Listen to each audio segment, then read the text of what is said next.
Hi, I'm Chris. Today I'm going to be talking about the basal ganglia, specifically with the no-go and go pathways. These are responsible for motor learning, motor planning, and motor suppression. Before we get into it, I'm going to want to show where a few structures are located within the brain. The top left, we have our lateral ventricles up the top here, our caudate, which sits right next to the lateral ventricle, our internal capsule, putamen, globus pallidus externus, and globus pallidus internus. We get to the midbrain. The two really important structures that I'm going to want to talk about for this video is the Substantia nigra compacta, which is the straight line, and the Substantia nigra reticulata, which is the jagged line. So now we have an idea about where these structures are located. Now let's go through the process of what happens when our body is not moving. So before I get started, I'm going to want to show you that glutamatergic, I'm going to label in orange.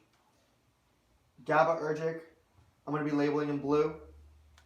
I'm also going to be labeling things in red and green, or pink, and these will determine the effect or the fate of what happens here. So does this increase this guy's function, or does it decrease this guy's function? This should be synonymous with these two, but I just wanted to make sure the colors were differentiated. These are still stuff firing onto them. So, I'm going to start off with the VAVL nuclei of the thalamus. Their job is to activate certain parts of the cortex through a glutamatergic fashion, and then from the cortex, they will stimulate lower motor neurons. But as of right now, we're talking about not moving. So, we have our thalamus VAVL. And before it, we have our GPI and SNR, internus and reticulata. So these two guys. Now, these have a GABAergic effect on the VAVL, which means it suppresses or dampens the nuclei, these two nuclei's function within the thalamus, making it less likely for there to be a movement or a lower motor neuron activation. So naturally, this guy's job is to inhibit or dampen the thalamus VAVL. Now we go one step back. The subthalamic nuclei have a glutamatergic effect on the GPI-SNR, which means that it activates this guy. And by enhancing this guy's activity, it means that it is further dampening the VAVL. So this guy helps stop motor movement. Now we go back one step further, and we have the globus pallidus externus. This has a GABAergic effect on the STN. So this dampens the ability of STN to do its job. And the STN excites the GPI-SNR.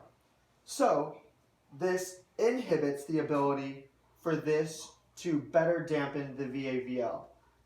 So a stronger GPE activation will result in a better ability for there to be more motor movement, because it would be inhibiting the ability for the STN to activate the GPI-SNR.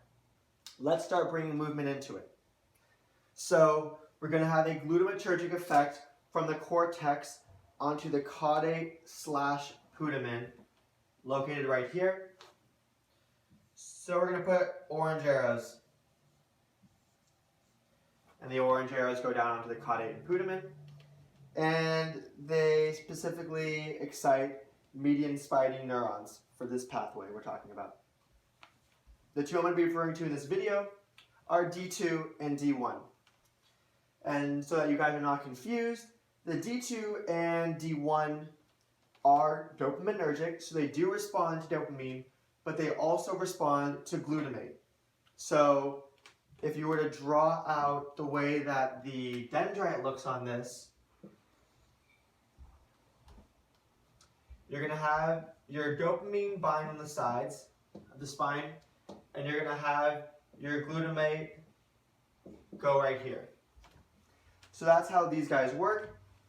And because these are tighter than the D1s, these are more hyperexcitable.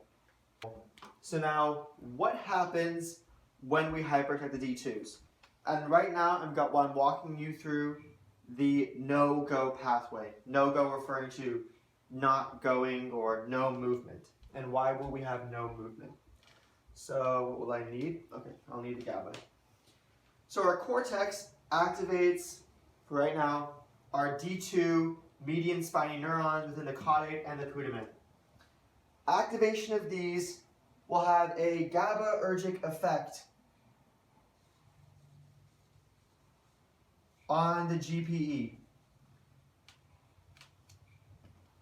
This will decrease the function of the GPE.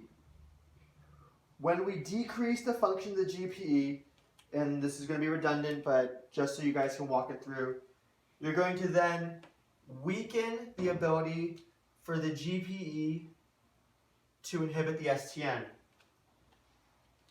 A weakening of this dampening signal is now going to strengthen the ability for the STN to activate the GPI and SNR.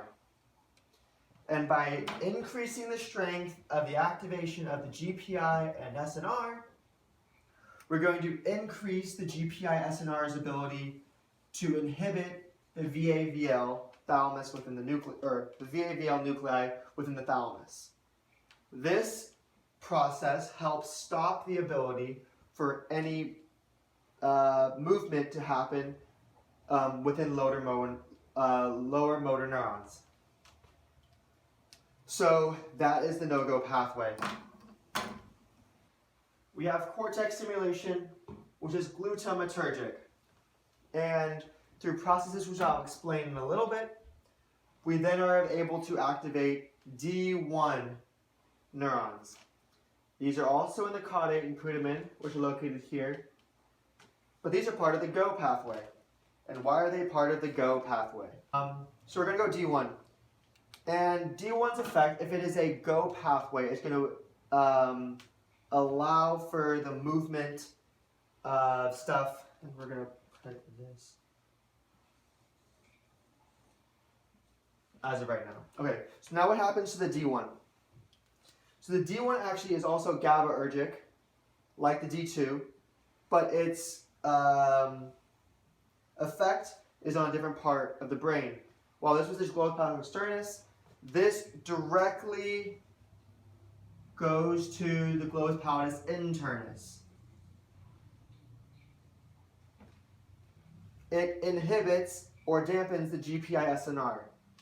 Inhibiting or dampening the GPI-SNR will then weaken its ability to dampen the VAVL. Inhibiting this, or inhibiting the ability for this to dampen this, will allow for more signals, and this would be a glutamatergic, the thalamus, to go back to the cortex, and the cortex to then go to motor neurons.